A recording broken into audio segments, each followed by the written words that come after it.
বন্ধুরা দেখো, অরিত্রর জন্মদিনে রান্না চলছে বাইরে। পোলাও হবে আর মাংস। তো এখানে পোলাও মা বসিয়ে দিয়েছি, আর অরিত্র দুষ্টুমি করে বেড়াচ্ছে। আর আমি ঘরে মাংসটা বসিয়েছি।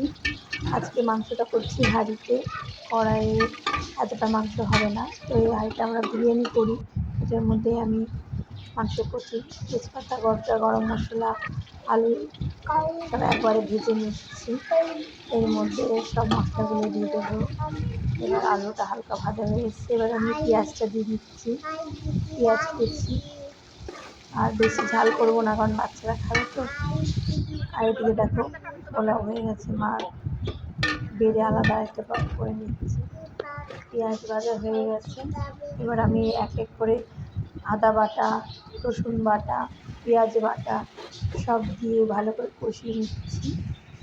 এবার আমি এর মধ্যে দিয়ে দেবো আর কিছুটা আদা পেস্ট আর টমেটো পেস্ট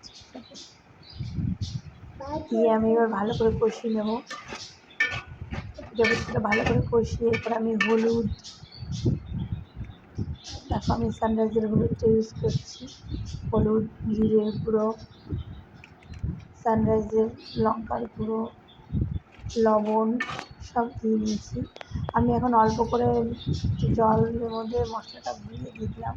আমি এখন অল্প করে লবণ দিয়েছি কারণ মাংসটা আমি আগেই মাংসটাকে ধুয়ে ওর মধ্যে লবণ মাখিয়ে রেখেছি। হ্যাঁ, এখন আমি ভালো করে এটা কষিয়ে নেবো। জানো তো উনুনটা ছোটো হয়ে গেছে, হাঁড়িটা বড় হয়ে গেছে, আর বড় হাঁড়িরই দরকার ছিল। দেখো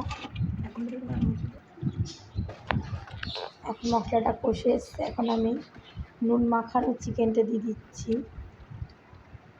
এবার আমি এর আগে একবার করেছিলাম, খুবই ভালো হয়েছিল। তাই জন্য আজকে শর্ট টাইম আড়াইটা বাজতে চললো, বাবা বললো আড়াইটার মধ্যে ভালো টাইম, বাবুকে খেতে দিতে হবে, তাই ঝটপট তাড়াতাড়ি করে রান্না করা হচ্ছে।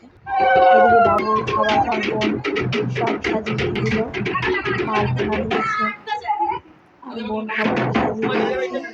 দেখো বাবু কিন্তু এখন একটা খাবার নিয়ে নিচ্ছে, তাই কিছু খাবার নিয়ে আশীর্বাদ করে নিল, আশীর্বাদ করে নিচ্ছে। আর ওদের দুষ্টু নিয়ে কমতে নেই কিছু, কিছু দেখতে পাবে না, আসবে রাত্রি। ভালো।